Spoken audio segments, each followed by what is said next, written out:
La historia de los videojuegos es tan extensa como rica.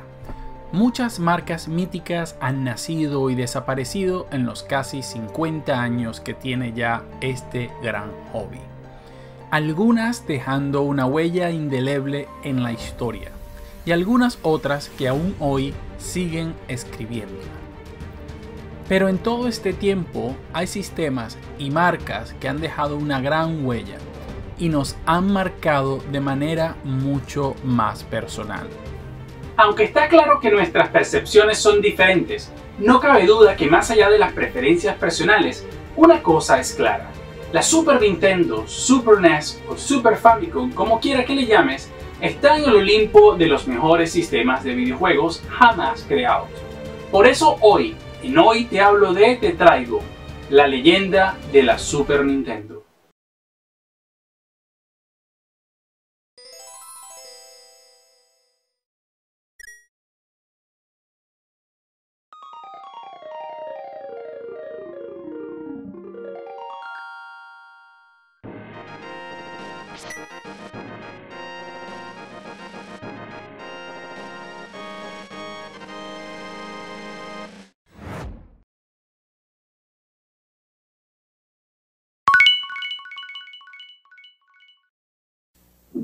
What will the future bring from Nintendo?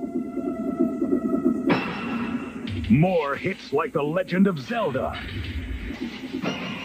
Sports hits like ice hockey. Nintendo has the most video game hits like Hogan's Alley and Donkey Kong Classics, and more like Excitebike and RC Pro-Am. And you can play them only on the Nintendo Entertainment System. Now you're playing with power.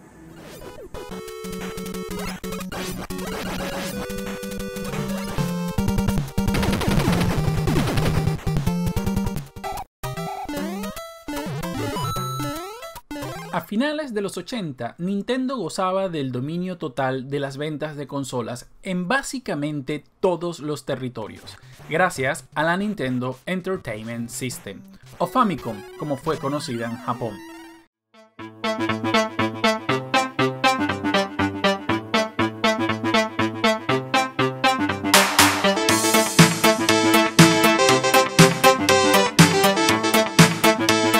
Tal era la importancia de la NES, que muchos consideran que Nintendo con esta consola salvó a los videojuegos de desaparecer por el crash de 1983.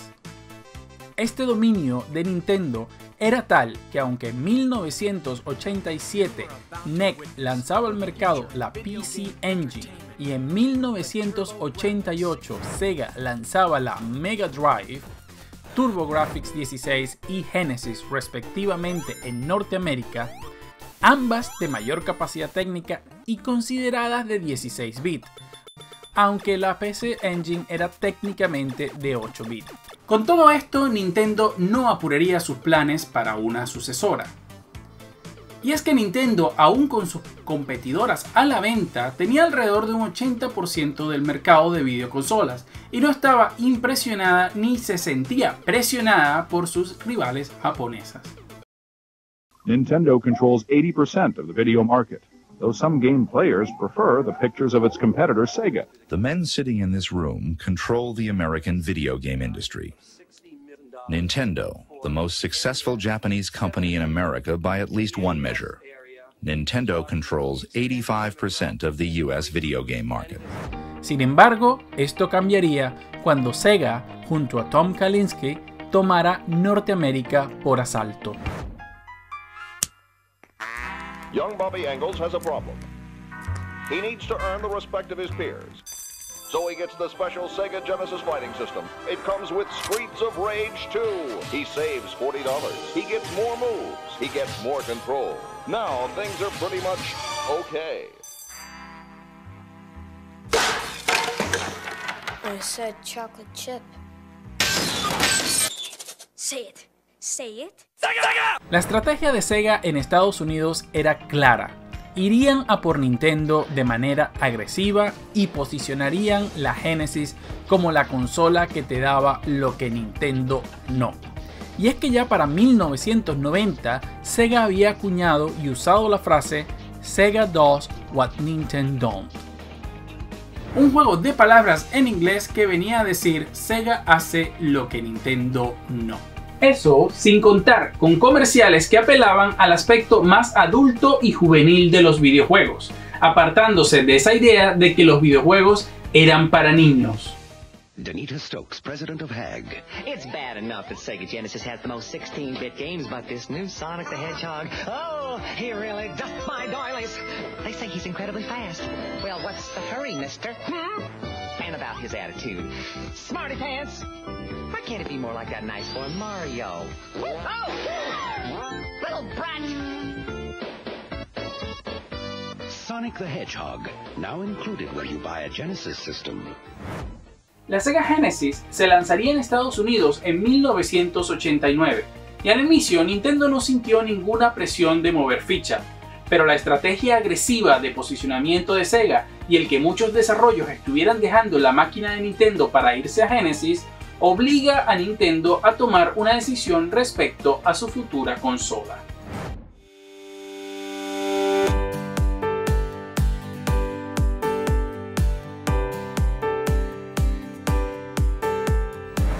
La sucesora de la NES tenía que ser no solo una consola técnicamente más avanzada, sino que tenía que continuar un legado de grandes juegos y de innovación.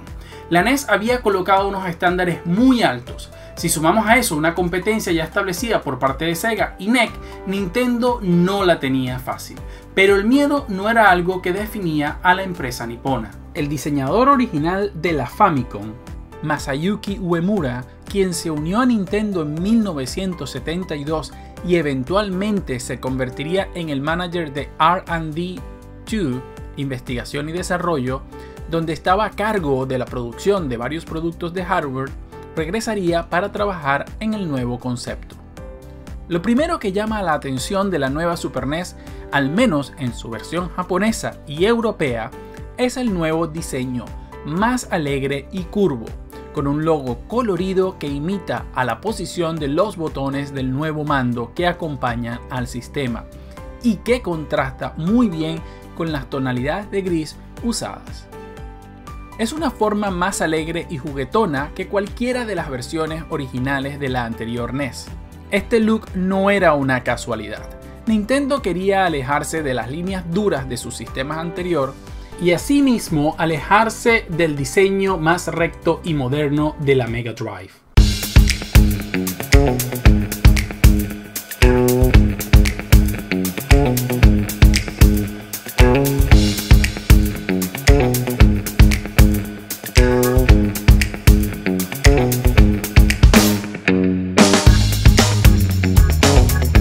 La Mega Drive era una máquina más sobria y futurista, que parecía más un electrodoméstico. Incluso la caja de la Mega Drive es diametralmente diferente a la de la Nintendo. Nintendo quería, en primer lugar, destacar en las estanterías con su colorido, pero también verse como el sistema más desenfadado y divertido. Todo esto terminaría contrastando enormemente con el diseño que finalmente se lanzaría en Norteamérica, ya que el diseño americano fue radicalmente diferente. El logo cambió por algo más estéril y sin color. Esto debido a que los 4 colores que formaban los botones del mando ya no existían, por lo que el logo con los colores hubiera carecido de lógica. En cambio, el logo es simplemente un fondo negro con algunos scanlines que forman 4 elipses. Pero un simple cambio de logo realmente no tendría mayor impacto si no fuera por el rediseño completo que le dieron a la consola. La Super NES americana utiliza un color lila claro, con un púrpura más oscuro para acentuar ciertas partes del sistema. Y en vez de una forma más redonda y juguetona, usa formas más rectas e industriales. El motivo, según una entrevista que le realizaron a Lance Barr, diseñador industrial que trabajaba para Nintendo de América como director de producción de diseños y quien fue el diseñador de la versión americana de la anterior NES, dijo en una entrevista: "La Super Famicom quizás estaba bien para el mercado japonés. Para Estados Unidos sentí que era demasiado suave y que le faltaba estilo. siempre estábamos viendo a futuro por posibles componentes modulares. Incluso la NES tenía un conector en la parte inferior. Así que tenías que diseñar con la idea de poder apilarla sobre otros componentes.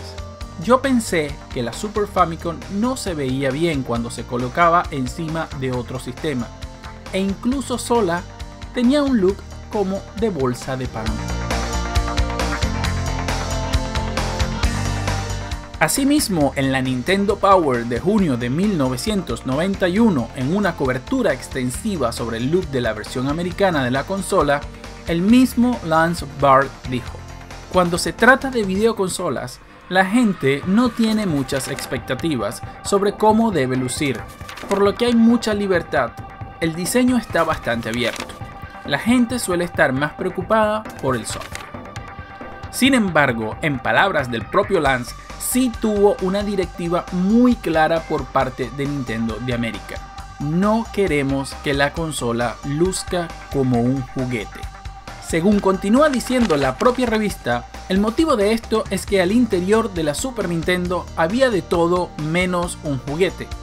Lo curioso es que si bien externamente la consola era diferente, al mismo tiempo al interno era idéntica a la japonesa. Y es que aunque Lance tuvo ideas un poco más radicales para el diseño de la Super NES, estas resultaron poco prácticas y desechadas, ya que Nintendo de América no quería cambiar el diseño ni posición de los componentes internos de la Super NES, por lo que el resultado final, si bien es estéticamente diferente al interno, las consolas eran idénticas. El mando es otro elemento innovador y con una mayor ergonomía. Atrás quedaron los días del control cuadrado de la NES, que hacía que a muchos les dolieran las manos. Ahora teníamos una forma más curva y dos botones adicionales en el frente. Cambiábamos de los dos botones B y A en forma horizontal por una disposición en cruz de B, A, Y y X, que tenían los colores amarillo, rojo, verde y azul, al igual que los del logo.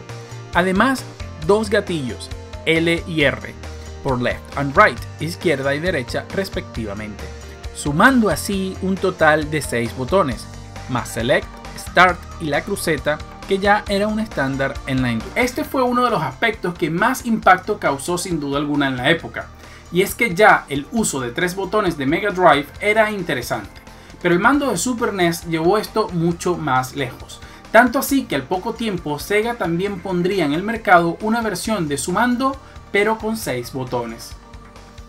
El mando norteamericano también cambió, pero de manera más sutil. Si bien el mando era color lila y los botones perdieron los 4 colores del japonés, sí tuvieron un cambio que muchos consideran para mejor. Y es que los botones X y Y tenían una forma cóncava y los botones B y A tenían una forma convexa, lo que hacía más fácil reconocerlos al jugar y le daban un tacto diferente al sistema. Estos cambios que hemos explicado obviamente también afectaron a la forma de los juegos, ya que la versión japonesa mantenía una forma más curva.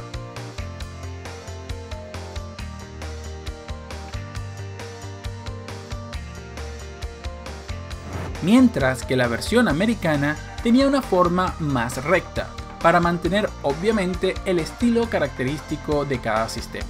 La forma de los cartuchos ha generado algún debate sobre cuál de los dos es mejor.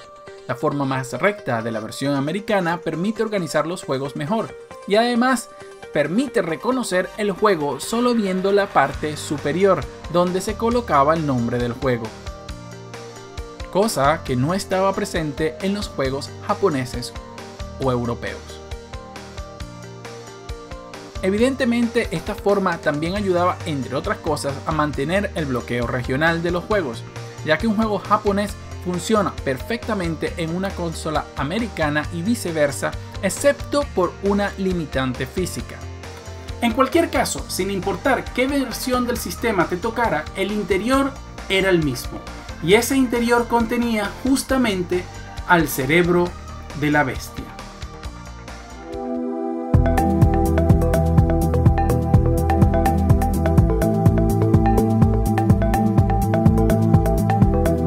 For many, Nintendo is synonymous with the word video game. when they basically saved the industry back in the 80s with the Nintendo Entertainment System, they changed everything, and they're still doing that today with new systems such as the Switch. But if you look back at the history of Nintendo consoles, for me at least, it's the 16-bit Super NES that really stands out. This is my favorite Nintendo system, and it comes down to a few different things. First, there's the library.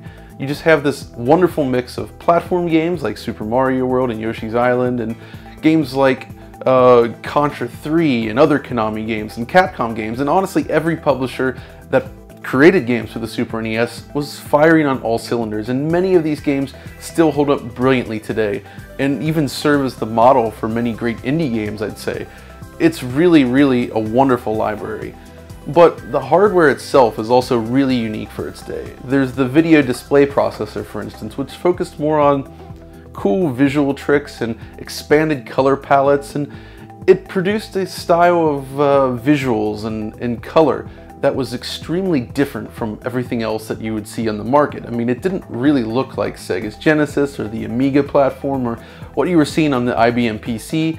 It was its own thing. And then there's the sound as well. Nintendo kind of pioneered, with the help of Sony, the sample-based audio chip with the SPC 700, where the whole focus was on putting in instrument samples to use instead of generating sound using like FM synthesis and the like. So again, it had a very different sound, enabled a very different type of soundscape, and this was often used to great effect throughout the system's life. But really, it's just to me it was this like, this is the period of time that really defined games as we know today. I mean, there's obviously been a lot of improvements since then, on the technical side at least, but gameplay, a lot of genres were really solidified during this time period, and that's what really sticks out to me most. It's this perfect combination of gameplay and game design with excellent visuals and audio, and really it's just a wonderful machine. So yeah, for me that's the Super NES in a nutshell. En cuanto al hardware, hay que nombrar varias peculiaridades bastante interesantes sobre las decisiones tomadas por Nintendo, partiendo por la CPU. Para la NES, Nintendo había trabajado con Rico y había usado el Rico 2A03, un procesador de 8 bits basado en el chip 6502 de MOS Technology, que se usó en infinidad de sistemas distintos, entre ellos el Apple II, la Atari Lynx o la propia 2600, entre otros. Ese chip funcionaba a una velocidad de 1.79 MHz en su versión NTSC y a 1.66 en su versión PAL.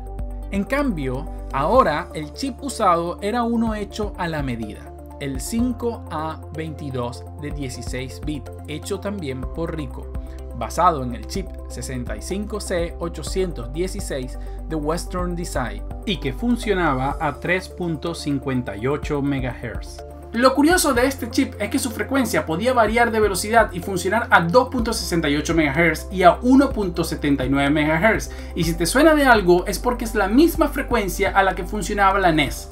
Esto no era una casualidad.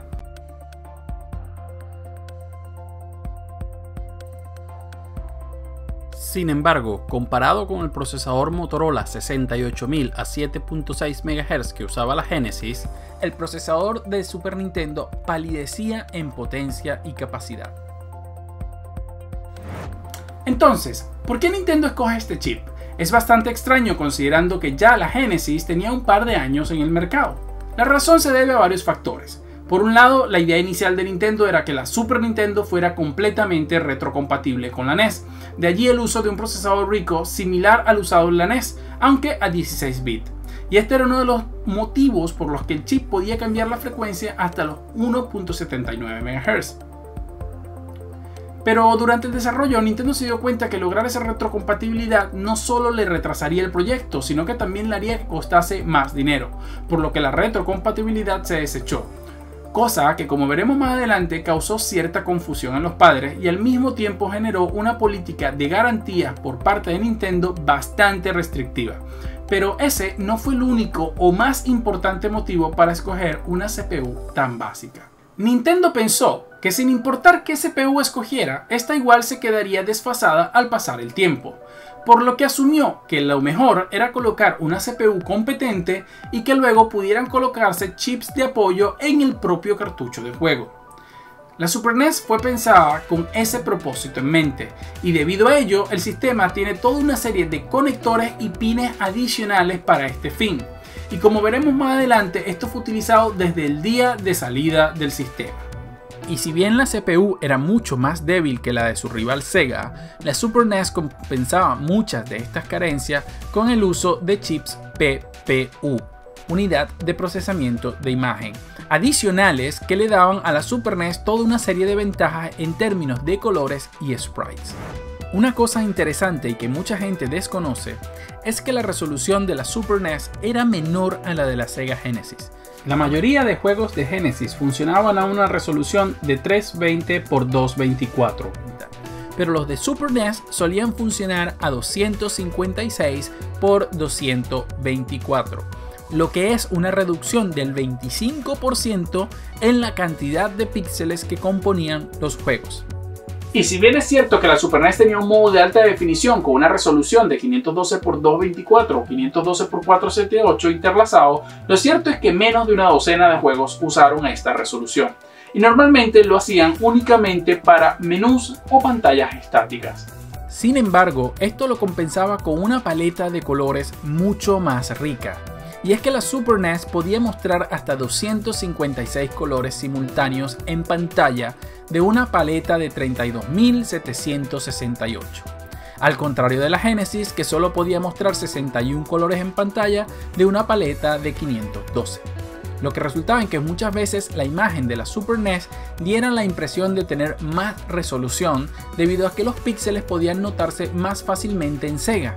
Aunado a esto, la Super NES era capaz de mostrar transparencias, cosa que la Mega Drive no podía, y para ello simulaba el efecto usando un patrón alternado de píxeles. Para entender un poco mejor lo siguiente, explicaremos qué componen un background y un sprite, desglosando acá las secciones que componen una imagen.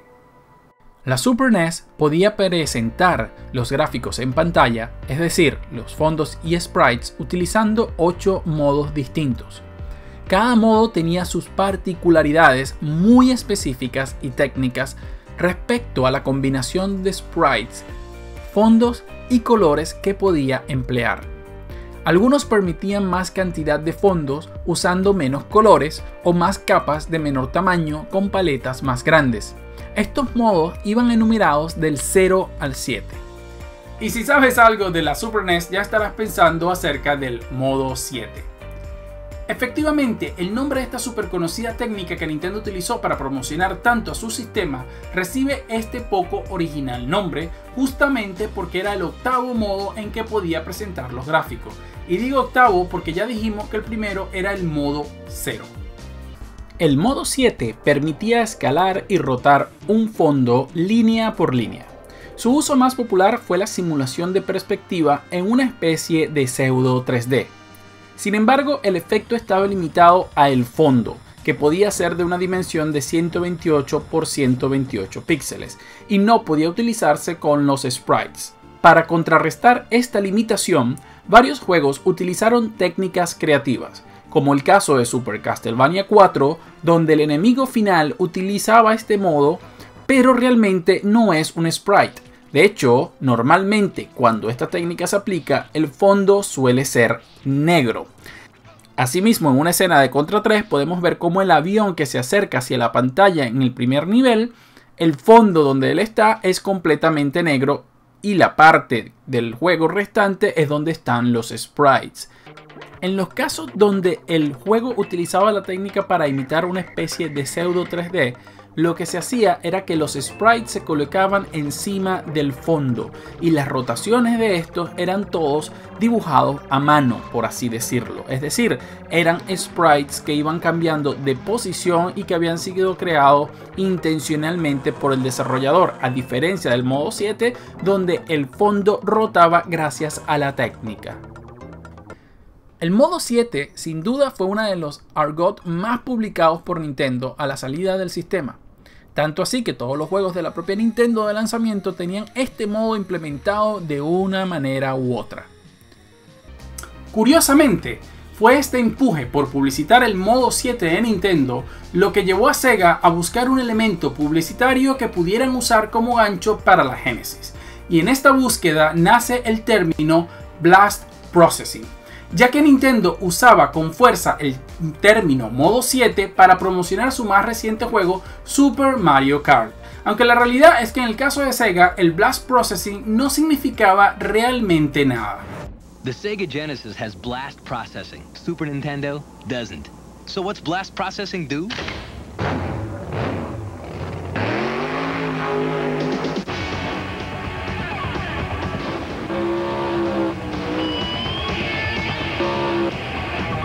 And what if you don't have blast processing?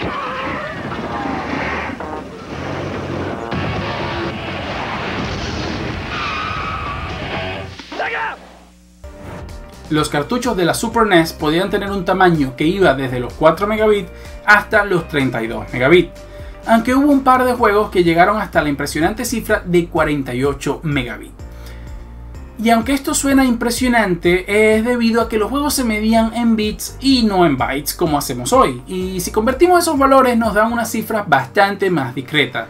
Tendríamos que los juegos iban desde medio megabyte hasta los 4 megabytes. Con un par de juegos que llegaron a 6 megabytes. Sin embargo, creo que mirando en retrospectiva, pensar que juegos como Zelda A Link to the Past, con toda su música, jugabilidad y secretos, ocupaban tan solo 1 megabyte, es algo de admirar.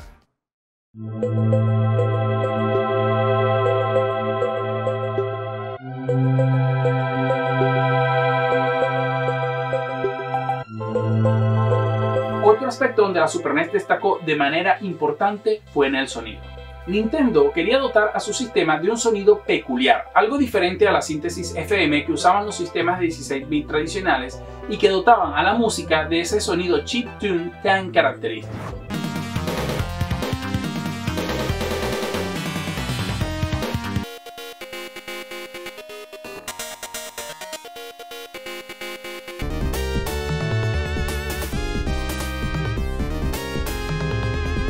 Nintendo, siendo muy tradicional en su acercamiento de negocios, quería mantener el desarrollo en Japón, pero Yamaha, el gigante japonés del sonido, estaba ya trabajando con Sega, por lo que Nintendo decide acercarse a otro gigante japonés para que cree su chip. Y este gigante no fue otro que Sony. Y además, el encargado de este desarrollo no fue otro que el mismísimo Ken Kutaragi, quien años más tarde sería el creador de su más fuerte rival, la Sony PlayStation.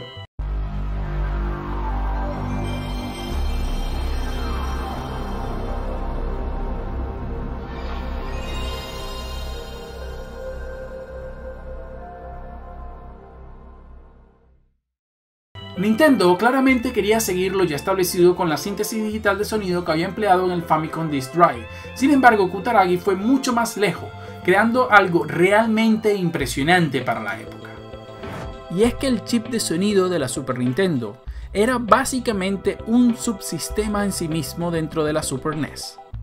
El sonido tenía su propio chip, un procesador a 8 bits que se programaba de manera separada del resto del sistema, un procesador digital de señal DSP y su propia memoria RAM de 64 kilobytes. Créanme, era una bestia. Pero ¿por qué Kutaragi iría tan lejos para la creación del chip de sonido? Las limitaciones de los otros sistemas eran evidentes para él. Para poder usar voces digitalizadas en el caso de la Genesis, esta tenía que sacrificar uno de sus canales de audio convencionales, por lo que quedaban menos canales para la música. Asimismo, la CPU empleaba parte de su potencia en el audio, cosa que la Super NES no, algo de agradecer habiendo ya visto lo débil que era su procesador. Y al tener memoria propia, permitía samples de 9 bits mucho más largos y de mejor calidad que incluso los de la PC Engine, permitiendo así composiciones musicales más complejas.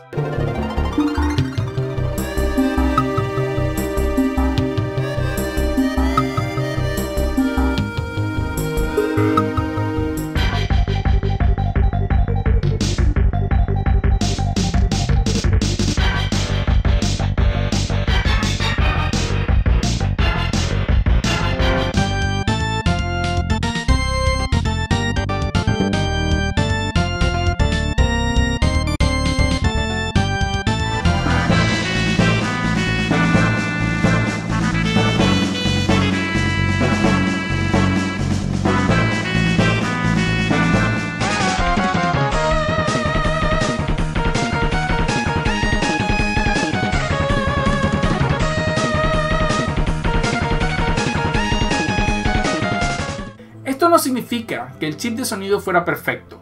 Algo pasó desapercibido para Kutaragi, y es que el chip no permitía la carga y descarga de samples al vuelo. Es decir, una vez los 64 KB estaban llenos con los samples a usar, esto no podían cambiarse hasta que volviera a cargarse el nivel o el juego, lo que no permitía, por ejemplo, transiciones complejas a mitad de nivel, a menos que éstas se hubieran precargado inicialmente. Sin embargo, algo que era impresionante en la época en el contexto de los videojuegos y de la Super NES ha perdido relevancia histórica, y no me refiero a la calidad de las composiciones, sino al sonido en sí mismo. Me explico, el sonido chiptune de la Genesis es un sonido característico, suena a Mega Drive. La Super NES no suena realmente a nada, pues todo depende de los samples precargados. Hoy en día imitar el sonido de una Genesis tiene sentido, hacer lo mismo con la Super NES no, porque realmente no tiene sentido limitarse a samples tan básicos y de tan corto nivel cuando puedes crear lo mismo a mayor calidad. Realmente no hay un sonido característico a imitar. Pero esa anécdota histórica no debe separarnos de entender el contexto de lo que significaba ese chip de sonido para la Super NES en su momento.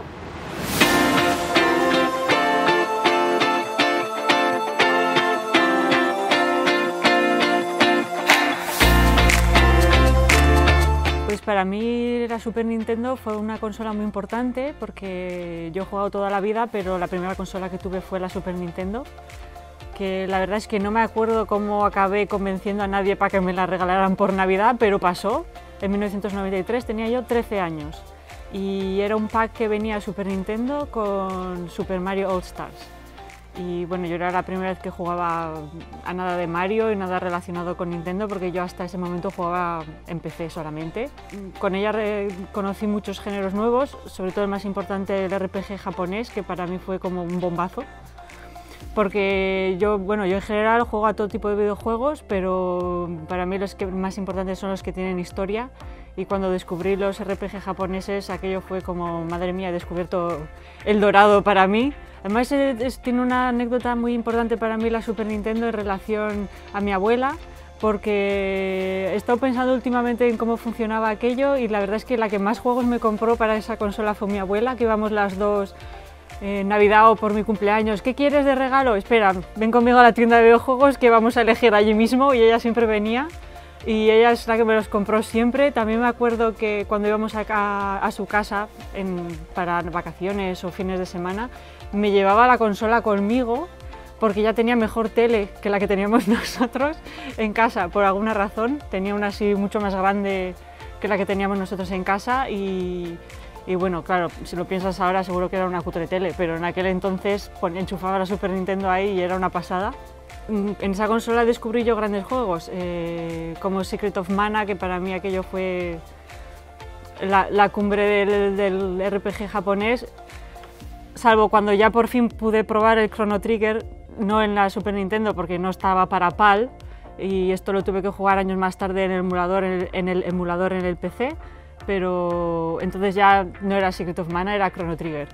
Pero vamos, ya en la Super Nintendo he jugado a todo tipo de juegos, a los que incluso ahora, hoy en día, ya no juego, como juegos de lucha y cosas así, que hoy en día ya no me llaman tanto. En mi vida la Super Nintendo fue una consola muy importante. La Super Famicom, como se le conoce en Japón, se lanzaría en dicho país el 21 de noviembre de 1990. A un precio de 25.000 yenes, unos $180 en la época. El primer lote de consolas enviadas fue de 300.000 unidades y se vendería en cuestión de horas. Tal era la expectativa que había levantado que Nintendo decidió hacer los envíos a las tiendas en secreto y de noche, para no llamar la atención de la Yakuza, ya que temían que estos pudieran robarse el cargamento con las consolas y los juegos. Asimismo, después del lanzamiento de la Super Nintendo, se pidió que los lanzamientos de futuras consolas se hicieran en fin de semana. El sistema en Japón se lanzó con apenas 2 juegos, Super Mario World y F-Zero. Ninguno venía incluido con la consola, y un detalle quizás aún más desconocido para muchos es que la Super Famicom no incluía ni el adaptador de corriente ni los cables de video. Sí, así como escuchan, debían comprarse por separado o usar alguno que ya tuvieras. Pero nada de esto evitó que la Super Famicom fuera un éxito instantáneo en el país del sol naciente. Sin embargo, para nuestra narrativa, vamos a saltar varios meses, hasta el CES de verano de 1991, evento que se celebró hasta 1994 y que solía hacerse en la ciudad de Chicago. Y es que en ese evento fue donde Nintendo mostraría por primera vez la consola a la prensa americana. El lanzamiento americano no es tan fácil de determinar como muchos pensarían, y es que la fecha oficial, por así decirlo, considera que la Super NES salió el 9 de septiembre de 1991. Esto debido a que esa es la fecha en que el sistema estuvo disponible en todo el país. Sin embargo, se sabe con seguridad que en California la consola empezó a venderse varias semanas antes, e incluso la revista Electronic Gaming Monthly estableció la fecha como agosto 23, y es esta fecha la que se ha considerado generalmente como su fecha de lanzamiento, aunque como ya dijimos, la consola estuvo disponible de manera general en todo el país el 9 de septiembre de 1991. Como cada lanzamiento de una nueva consola, en aquella época esta no se libró de ciertas críticas o polémicas. En una época donde los videojuegos eran aún vistos como algo muy de nicho y que la mayoría no entendían, muchos padres no comprendían por qué tenían que comprar un nuevo aparato para poder jugar a los nuevos juegos. Aparato además que era bastante más caro que la NES, que se vendía a mitad de precio en los comercios. The new Super Nintendo system is out. For those of you who follow the Super Mario series, you'll be glad to know Super Mario 4, called Super Mario World, is now on the shelves. But as Deborah Snell found out, you might not like what you hear when you go to buy the game. New Super Mario World, created especially for the Super Nintendo Entertainment System. That's the catch that may take many Nintendo maniacs by surprise. You have to buy a completely new hardware system to play the new Super Mario 4 game. Why can't you just buy the cassette? Because it doesn't play in the regular one. You have to buy the Super unit. Who's doing that? Some parents are refusing to be taken in. I'm going to say no, and I'm going to explain to him how people market things to make you spend more money. La Super Nintendo se lanzó por un precio de $199,98, el equivalente a $370 de hoy, y los juegos por $49,95, unos $90 hoy. Aunque ya sabemos que hubo juegos mucho más caros debido a la cantidad de memoria o chips de soporte usados. Sin embargo, ese precio de $199 estaba bastante mejor que su contraparte japonesa si tomamos en cuenta el hecho de que incluía el juego Super Mario World, el adaptador de corriente y los cables de video tanto RF como RCA. Asimismo, la consola de salida tenía un catálogo de juegos más amplio para escoger y estos eran SimCity, Gradius 3, Pilotwings y F-Zero, aunado obviamente al juego que venía incluido con cada consola, el Super Mario World.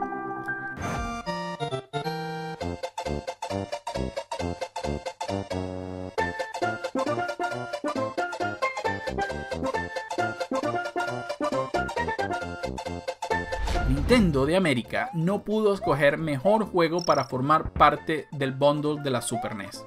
Super Mario World era y sigue siendo un juego brillante, tanto gráficamente como jugablemente, con una cantidad de niveles impresionante, montones de secretos por descubrir, jugabilidad perfecta y considerado por muchos hoy el mejor Mario jamás creado, con piques constantes entre este y Super Mario Bros. 3, al menos en lo que a 2D se refiere.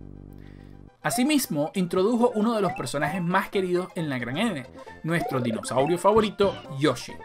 Tan importante sería que pasaría a protagonizar sus propios juegos con el tiempo. Y es que la cantidad de franquicias que nacieron a partir de la Super NES, como iremos viendo, es realmente gigante.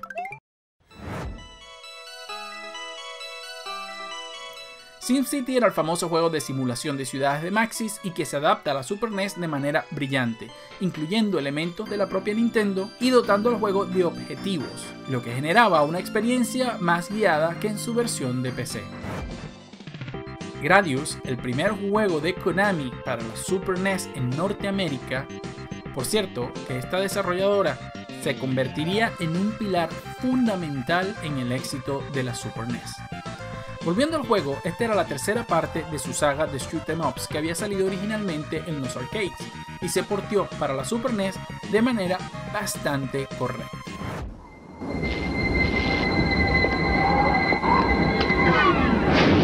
When you decide to step up to this kind of power, this kind of challenge, this kind of flying, crashing, feeling, when you decide to get serious, there's only one place to come, the games of Super Nintendo.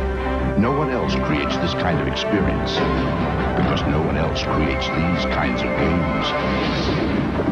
Now you're playing with power, superpower.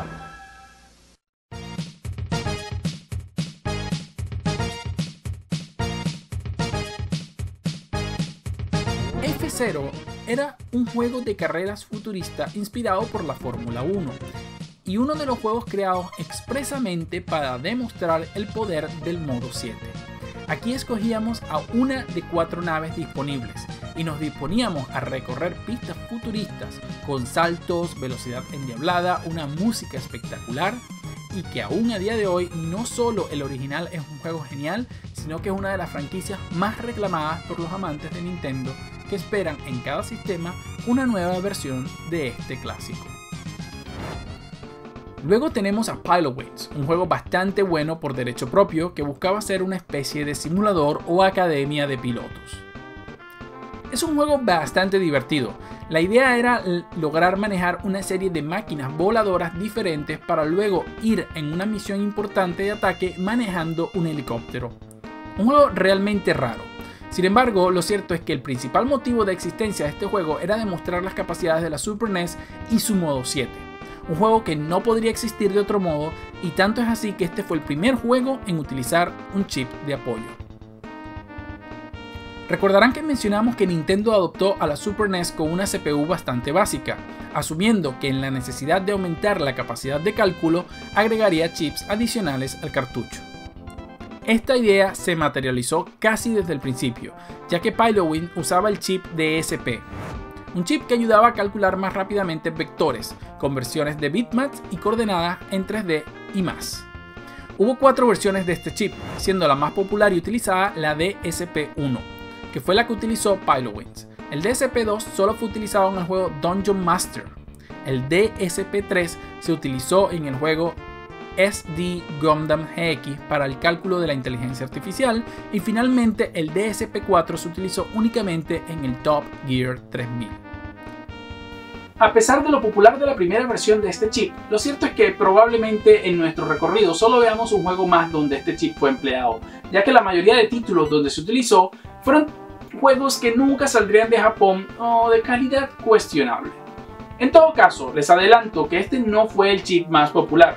Hubo un chip aún más utilizado y no fue el Super FX, pero ya hablaremos de él. En todo caso, lo cierto es que si bien de salida tendríamos pocos juegos, todos ellos eran de gran calidad y antes de terminar el año tendríamos otro montón de grandes títulos listos para seguir surtiendo a la Super NES.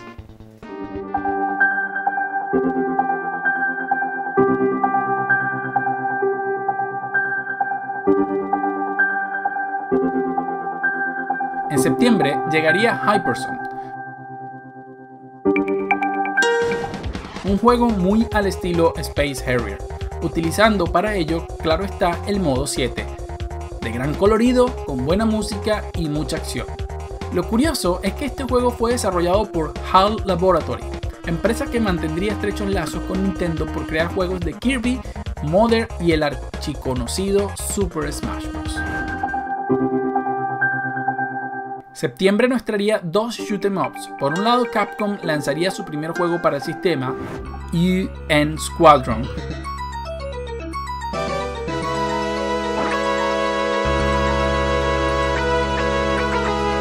un shooter de scroll horizontal que era el port de un juego de arcade, y vaya juego que se marcó Capcom aquí. Con una acción trepidante, gráficos coloridos, música espectacular, variedad de naves y armas, es sin duda uno de los mejores shoot 'em up del sistema. Incluso quedó de puesto 37 en la lista de los mejores juegos de Super NES por IGN, siendo el shoot 'em up más alto en la lista.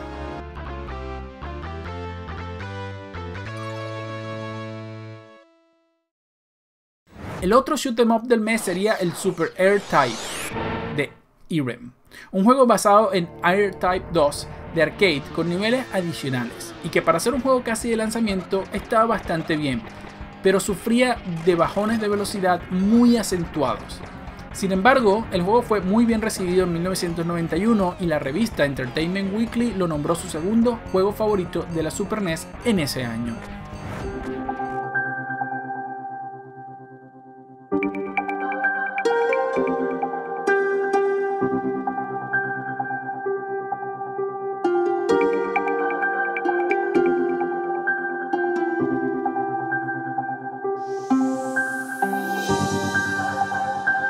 Cabe mencionar aquí un poco a Capcom. Sin duda una de las empresas más importantes durante los 8 y 16 bits de Nintendo. Y es que Capcom tuvo un papel primordial en la creación de los mejores juegos para la 8 bits de Nintendo. Pero sería en la Super NES donde Capcom dejaría mayor huella y se afianzaría como un gigante que era sinónimo de calidad. Y es que un par de meses después ya tendría otro gran título en la Super NES, Final Fight, otro port de uno de sus juegos arcade más emblemáticos, y que tendría más adelante una mayor importancia de lo que hoy parece. Fue un juego bastante bien recibido debido a que gráficamente se acercaba bastante al arcade y tenía buena jugabilidad, pero el juego tuvo una cantidad de recortes respecto al original. En primer lugar, perdimos a un personaje, Guy, y solo podíamos escoger a Cody o Hagar. Adicional a esto, ya no podíamos jugar a dos jugadores. Un nivel del arcade fue removido y la cantidad de enemigos en pantalla al mismo tiempo fue reducida sustancialmente. Años más tarde, una versión del juego saldría llamada Final Fight Guy, con algunos cambios, siendo el más importante el intercambio de Cody por Guy. Pero honestamente fue un juego que salió de manera muy limitada a la venta y su mayor difusión fue en la distribución inicial de Blockbuster, donde lo tenían de manera exclusiva para alquiler. La cosa no terminaría aquí, y es que noviembre probaría ser un mes impresionante para la consola en Norteamérica. Además de Final Fight, tendríamos otro par de juegos que a día de hoy se consideran entre los mejores de la plataforma. Por un lado, ActRaiser, un juego que combinaba dos elementos muy dispares como el plataforma y la construcción y manejo de ciudad. En ciertos momentos del juego tomabas una vista aérea como una especie de dios y allí tenías que hacer crecer a tu pueblo para que te ayudaran con el progreso del juego. Asimismo, en ciertos momentos tenías que entrar en acción en etapas de plataforma lateral y pasar el nivel para poder seguir progresando. Un juego difícil de describir, pero que es una joya de la Super NES, con unas composiciones musicales de las mejores del sistema y unos gráficos impresionantes, coloridos y llenos de detalle.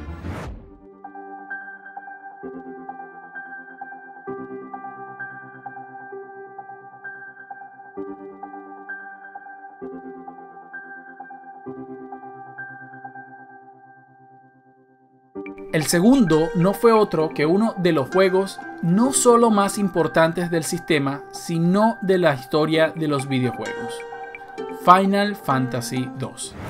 Aunque realmente era el 4, pero como el 2 y el 3 jamás se lanzaron en Norteamérica, Square decidió renombrarlo a 2 para evitar confusiones. Este juego vendría a cementar la franquicia como una de las más importantes en la historia de los videojuegos.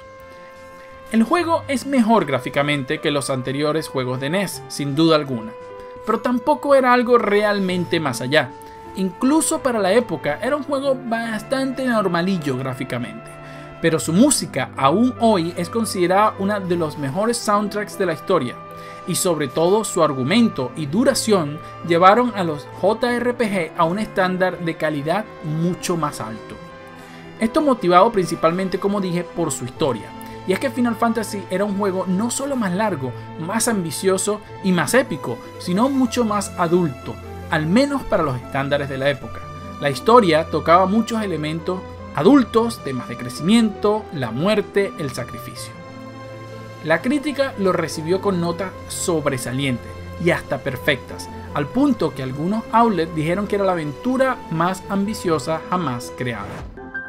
Y esto en apenas pocos meses de estar en el mercado. Nadie podría haber vaticinado todo lo que se vendría en este género. Por supuesto, muchos otros juegos salieron antes de terminar el año, pero hay uno en particular que destacaría entre todos ellos, y no llegaría sino de la mano de Konami: Super Castlevania 4. Una especie de remake del juego original que haría uso de todas las posibilidades de la Super NES, con una calidad gráfica excepcional, planos de scroll increíbles, transparencias, rotaciones, grandes voces y un soundtrack simplemente genial y distintivo. Simon ahora podía lanzar su látigo en todas las direcciones e incluso moverlo con unas físicas simuladas bastante interesantes. Y es que el juego derrochaba tecnología y belleza por todos lados. Toda una joya del catálogo de la Super NES.